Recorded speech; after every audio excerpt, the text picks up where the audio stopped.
ପାଖରେ ପେଟ୍ରୋଲ ବୋତଲ, ହାତରେ ଦିଆସିଲି, 100 ଫୁଟ ଉଚ୍ଚ ଟାୱାର ଉପରେ ଯୁବକ, ତଳେ ଜଗି ବସିଛି ପ୍ରଶାସନ। ସକାଳ ଯାଇ ସଞ୍ଜ ବୁଡ଼ିଲାଣି।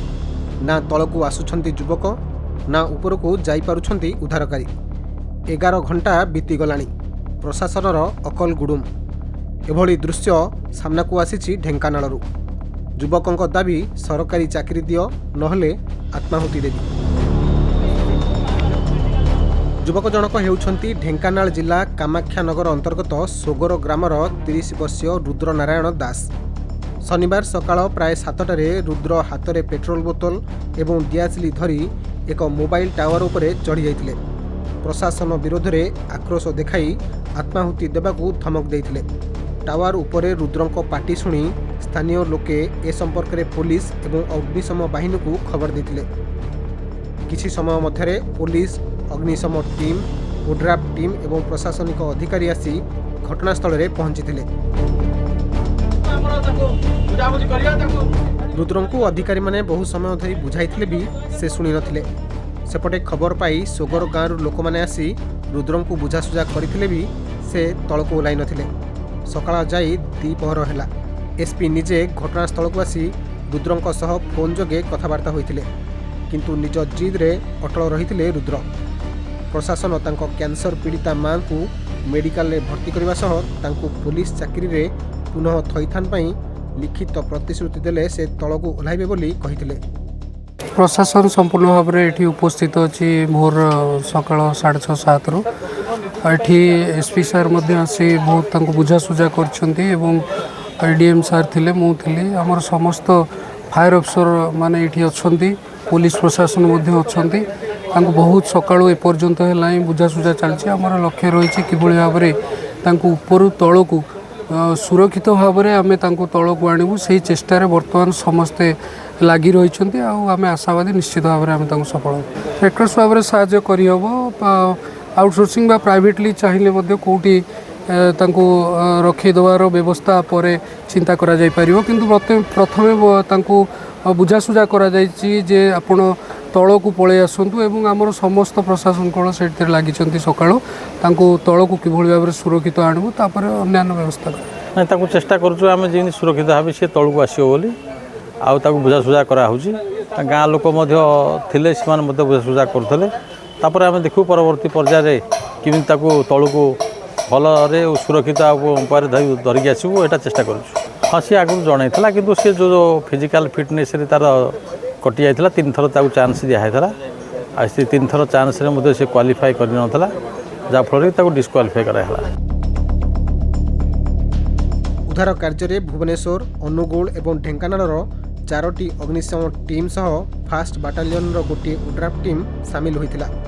ସବୁ ଯୋଜନା ଫେଲ୍ ମାରିବାରୁ ରୁଦ୍ରକୁ ଉଦ୍ଧାର ପାଇଁ ଭୁବନେଶ୍ୱରରୁ ହାଇଡ୍ରୋଲିକ୍ ପ୍ଲାଟଫର୍ମ ଲାଟେଷ୍ଟ ଟେକ୍ନୋଲୋଜିର ଲ୍ୟାଡର ଥିବା ଯାନ ବି ଆସିଲା। ହାଇଡ୍ରୋଲିକ୍ ପ୍ଲାଟଫର୍ମରେ କିଛି କର୍ମଚାରୀ ଉପରକୁ ଉଦ୍ଧାର ପାଇଁ ଯିବା ମାତ୍ରେ ରୁଦ୍ର ନିଜ ଦେହରେ ପେଟ୍ରୋଲ ଢାଳି ଆତ୍ମହତ୍ୟା ଉଦ୍ୟମ କଲେ, ଯାହାଫଳରେ ଉଦ୍ଧାରକାରୀ ଦଳ ତଳକୁ ଫେରିଥିଲେ। ଶେଷରେ ସଞ୍ଜ ବୁଡ଼ିଲା, କିନ୍ତୁ ରୁଦ୍ର ତଳକୁ ଆସିଲେ ନାହିଁ। ନାକେଦମ ହୋଇପଡ଼ିଲେ ଅଗ୍ନିଶମ ବାହିନୀ, ଓଡ୍ରାଫ୍ ଟିମ୍ ସହ ମାଳମାଳ ପୋଲିସ ଏବଂ ବରିଷ୍ଠ ପ୍ରଶାସନିକ ଅଧିକାରୀ। ରୁଦ୍ରଙ୍କ କହିବା ଅନୁସାରେ ସେ OSAP ଫାଷ୍ଟ ବାଟାଲିୟନରେ 2018 ମସିହାରେ କନଷ୍ଟେବଳ ଭାବେ ନିଯୁକ୍ତି ପାଇଥିଲେ। ପରେ ଝାରସୁଗୁଡ଼ାରେ ଟ୍ରେନିଂ ସମୟରେ ତାଙ୍କର କୋଭିଡ ଟେଷ୍ଟ କରାଯାଇଥିଲା। ରିପୋର୍ଟ ନେଗେଟିଭ୍ ଆସିବା ସତ୍ତ୍ୱେ ତାଙ୍କୁ ଚିକିତ୍ସା ପାଇଁ ସ୍ଥାନୀୟ ମେଡିକାଲକୁ ନିଆଯାଇଥିଲା। ସେଠାରେ ତାଙ୍କୁ ଜୋର ଜବରଦସ୍ତ ଭୁଲ ଇଞ୍ଜେକ୍ସନ ଦିଆଯାଇଥିଲା, ଯେଉଁଥିରେ ତାଙ୍କର ଅବସ୍ଥା ଅଧିକ ବିଗିଡ଼ି ଯାଇଥିଲା। ପରେ ତାଙ୍କୁ ବୁର୍ଲା ମେଡିକାଲରେ ଭର୍ତ୍ତି କରାଯାଇଥିଲା। ସେଠାରେ ଚିକିତ୍ସା କରାଯିବା ବଦଳରେ ଏକ ଭୁଲ ରିପୋର୍ଟ ଲେଖାଯାଇ ଝାରସୁଗୁଡ଼ା ବାଟାଲିୟନକୁ ଫେରାଇ ଅଣାଯାଇଥିଲା।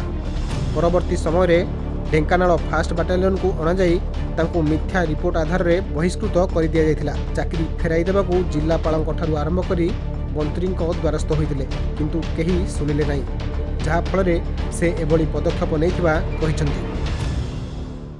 ଆପଣ ଆଜ୍ଞା ଦେଖିପାରୁଥିବେ ଆଜ୍ଞା, ସକାଳ 7ରୁ ବର୍ତ୍ତମାନ ଆଜ୍ଞା ସନ୍ଧ୍ୟା 4 ହେଲାଣି। ଗୋଟେ ଲୋକଟେ ଟାୱାରରେ ଆଜ୍ଞା ପାଖାପାଖି 50-100 ଫୁଟ ଉପରେ ଆଜ୍ଞା ବସିଛି। ସେ ଆତ୍ମହତ୍ୟା ଦେବା ପାଇଁ ତାର କାରଣ ଆଜ୍ଞା ସେ ଦୀର୍ଘସ୍ଥାୟୀ ହେଲା, ତାର ଚାକିରି କ'ଣ ଛଟି ଯାଇଛି, କ'ଣ ହେଇଛି କ'ଣ ଜଣାପଡ଼ୁନି, କିନ୍ତୁ ସେ ବାରମ୍ବାର ପ୍ରଶାସନକୁ ଦ୍ୱାରସ୍ଥ ହେଇଛି।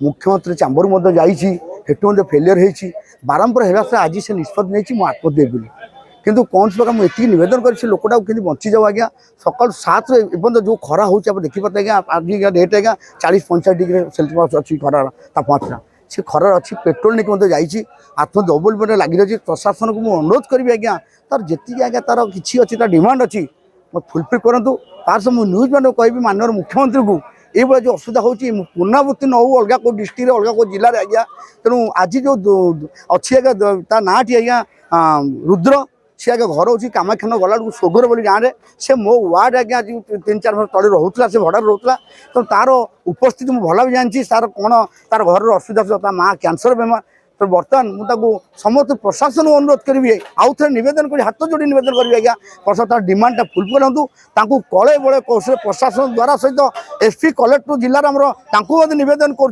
सहित माननीय मुख्यमंत्री आम ओडिशार मुख्यमंत्री को नवेदन करी से लोकटा को केमती तल को ओह्लांतु आज्ञा तांकर जो डिमांड अच्छी फुलफिल कर जो घर अवस्था सेटा ये कर आप देखिए विगत दिन केउझर जो है सामान्य भौणी केस आज्ञा तार हाड़ कंकार नहीं आसला कौन पे नहीं आसा तार किसी आज्ञा से भाया जिन होता बोली से हाड़ कंकार नहीं भौणी बैंक है आज से आज्ञा भल से लोक रोचे आज्ञा आप देखो केउझर जिले में तेणु जेहतु माननीय मुख्यमंत्री जिले में हो ढेंकानाल जिला को एमती कहीं ना आज्ञा माना मंत्री आम अच्छा ये विजय आज्ञा समस्त लोग प्रशासन अच्छी तुम समस्त अनुरोध करी से लोकटा बचा जाऊ तार जो अच्छी डिमांड ताक फुलफिल करा जाऊ। ढेंकानाल हरे कृष्णा राउतों रिपोर्ट खबर ओडिशा।